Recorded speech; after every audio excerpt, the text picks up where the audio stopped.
Greetings, everyone. This is Rock and Roll Spot Convention with the Weekly Comic Book Roundup. Well, we're about halfway through the roundup, so let's keep on trucking. Starting things off with Avengers Assemble #2. So, this this series is it's a miniseries focusing on the Avengers crisis.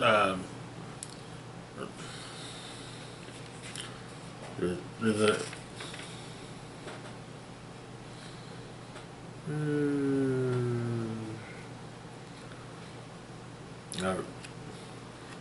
earliest response squad. So the issue begins in Kingsport, Massachusetts. There are apparently massive amounts of ghost apes seemingly terrorizing the town. At New York, back at Avengers Mansion,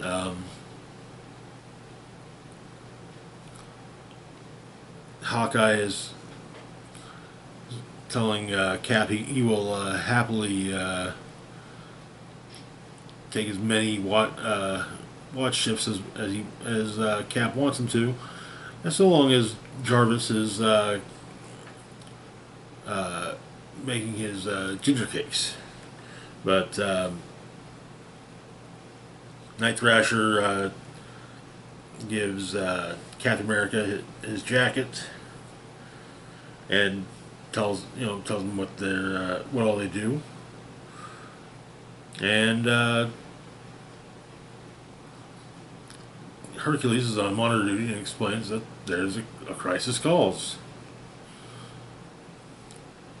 The aforementioned ghost apes.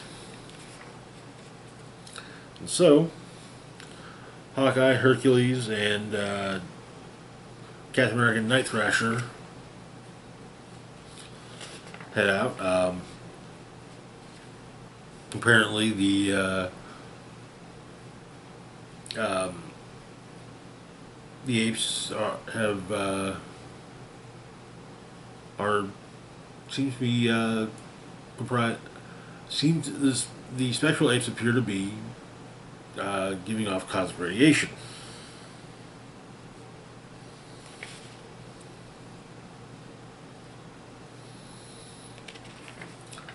But Hawkeye has an idea.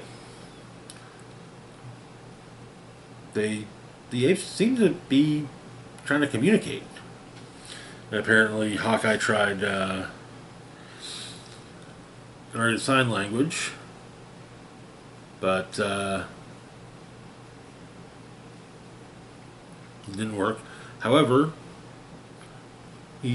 as Hawkeye is hearing impaired, he decides to try and read their lips.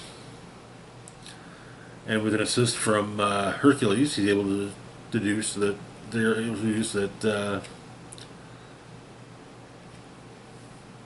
the apes are searching for the Red Ghost, Kragoff. Across town, the Servant Society is working on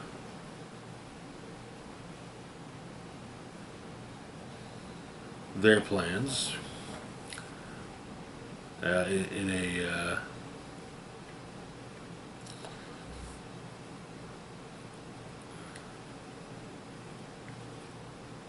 in the in a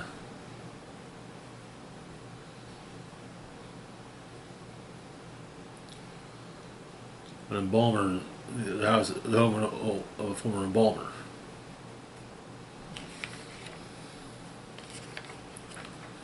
But the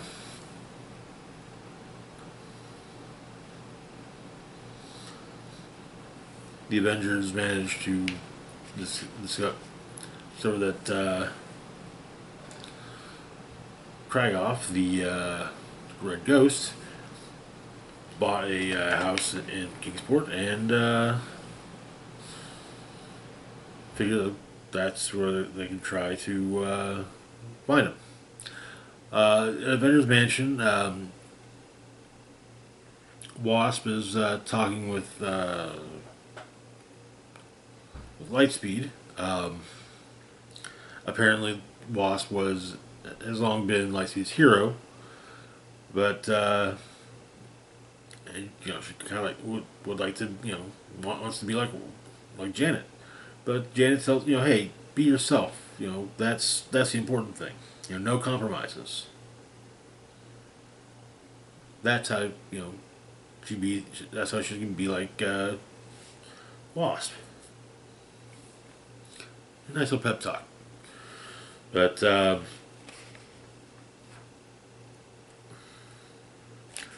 Avengers turns out that the ghost apes are early test subjects of red ghosts, and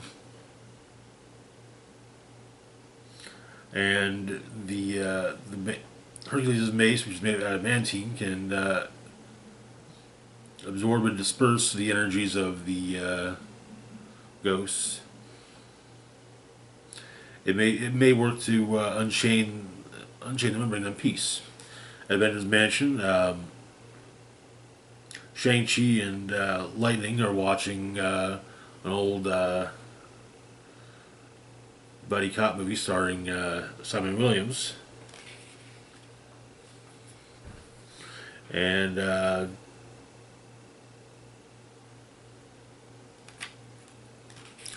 the apes are given rest, and Kragoff is arrested.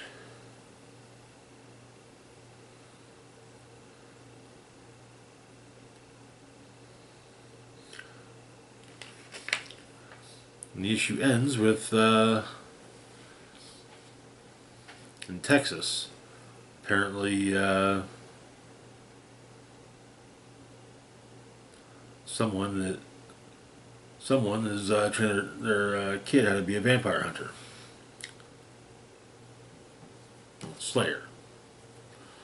Okay, I'm honestly digging this series. I know it's supposed to just be it's just supposed to be a mini series, but honestly, I think I'd rather like seeing the book coming ongoing, just because I like the idea, and there are plenty of Avengers characters who generally are Avengers that just get kind of shuffled aside because from one relaunch to the next. So it'd be nice to see some of those characters return. Anyways, though, moving on to our next book, we've got Moon Knight, Fist of Khonshu, #1. So where we left off with Moon Knight, he had basically killed Shroud, stopped his heart, and restarted it, so that he could basically, you'd say, yeah, I killed him for a couple seconds, but Moon Knight's back, it's back to business as usual at the Midnight Mission. So the issue opens with Moon Knight going to a bar earlier in the evening. In the present, cop and a former cop are talking about Moon Knight.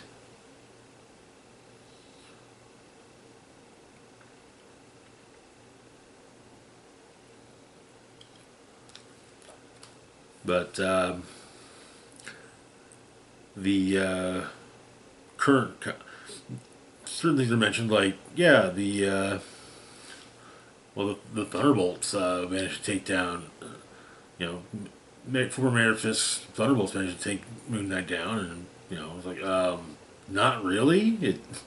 He threw the fight when he wanted to be in the raft, or the Myrmidon.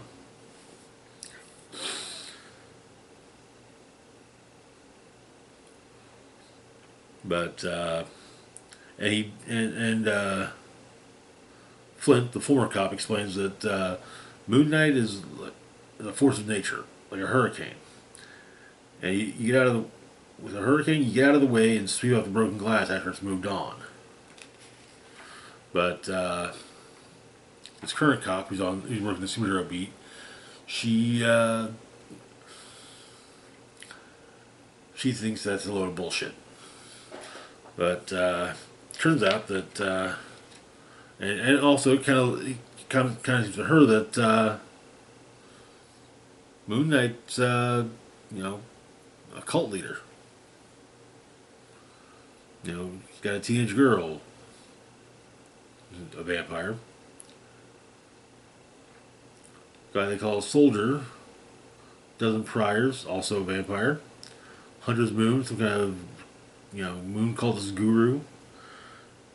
The requisite fallen celebrity has been Avenger by the name of Greer Grant Nelson, aka Tigra, and a loser supervillain, 8-Ball. But Moon Knight has a meeting with a drug lord.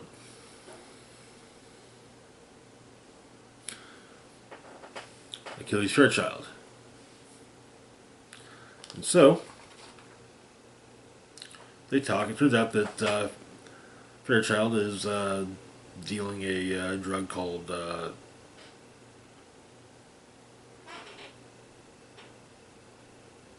glitter. It's called glitter on the streets. It's actual fairy dust.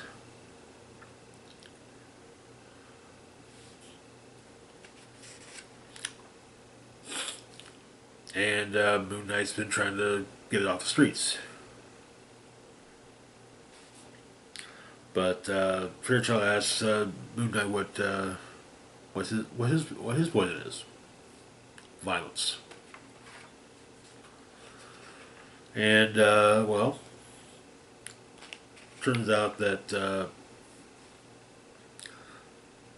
one of Fairchild's associates is former Roxxon Special Forces, and went on a mission to Vanaheim and brought back glitter.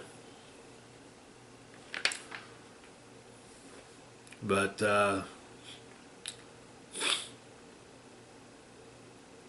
cop currently working the Cape beat is, turns out, is a glitter addict. And,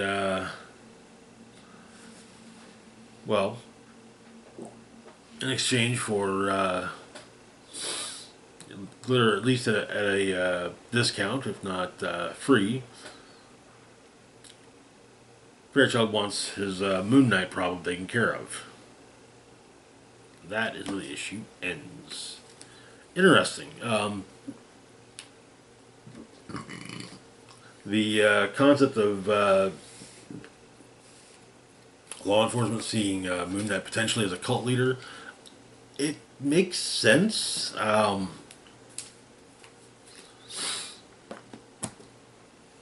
Especially with the concept of the Midnight Mission and whatnot. So, anyways, moving on though to our last book for the moment, we've got Star Wars Battle of Jakku, Insurgency Rising #2.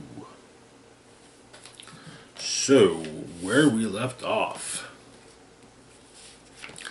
the Empire was in disarray, and in the direct aftermath of the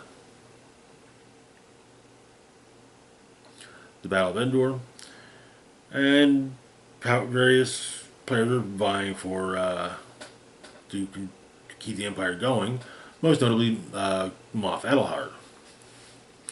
But on the planet Deveron, where the issue opens, a group known as the Acolytes of the Beyond are planning to basically butt heads with Luke Skywalker.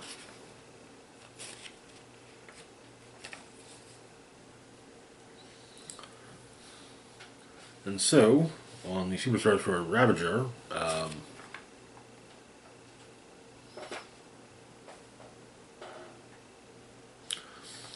Operation Cinder is a go, and Moff Adelhard is not exactly the most popular figure in the Imperial Remnant.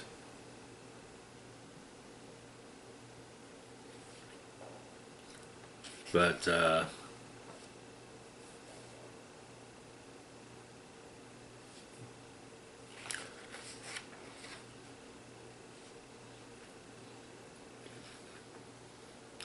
course, Adelhard is faced by some crashed rebel pilots and told that the emperor is dead. The empire is basically breathing its last breaths. But the fledgling New Republic is attempting to figure out what to do about Adelhard, and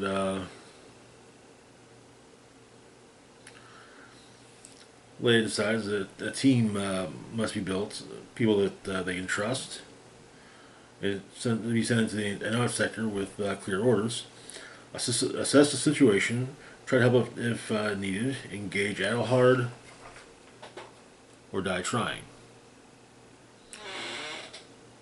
So the team that Leia's going to put together is Kes Dameron, Rin Zenat, Jarek Yeager, and Theresa Alern. Apparently, Rin Zenat has become close with Luke Skywalker, and he sees her off to her mission, as well as, well, he's got his own mission to go on. On Tatooine, Bib Fortuna is taking an audience with Ziba Bliss, leader of the Spice Runners of Kijimi, and her associates. Basically,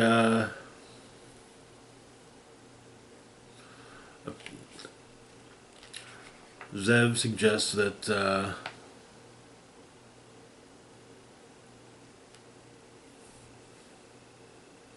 in order to strengthen Bib Fortuna's claim to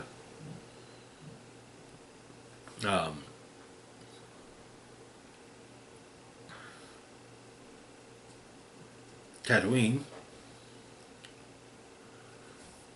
it suggested that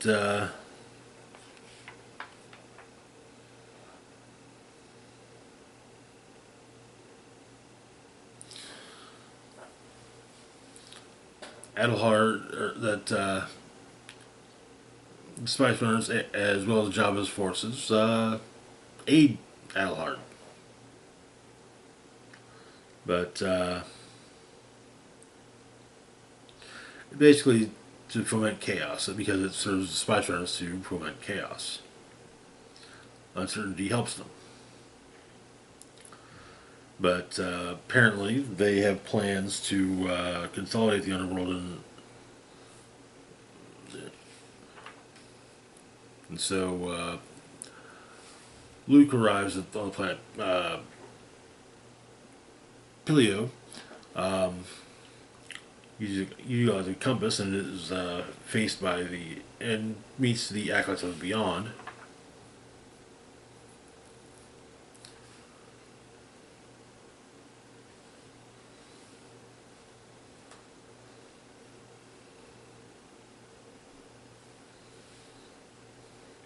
But he's issued a warning that the Jedi compass that Luke has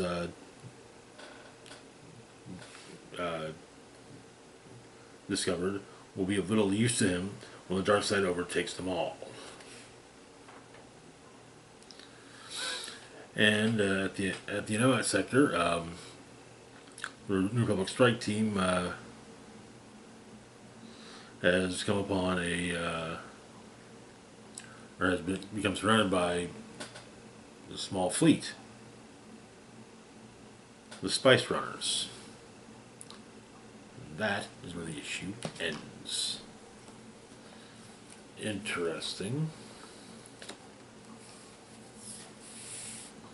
I have a feeling this is going to how.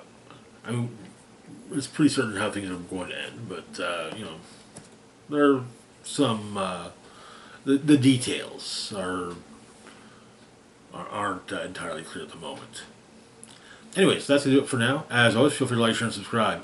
Links to my Facebook, Twitter, Blue Sky, Instagram, Mastodon, Patreon, PayPal can be found in the description box down below. Big shout out to Patreon patron Red Man of the Penis. Thank you so much for the support. It is greatly appreciated. This is Rock and Roll Spock signing off saying, live long and rock hard.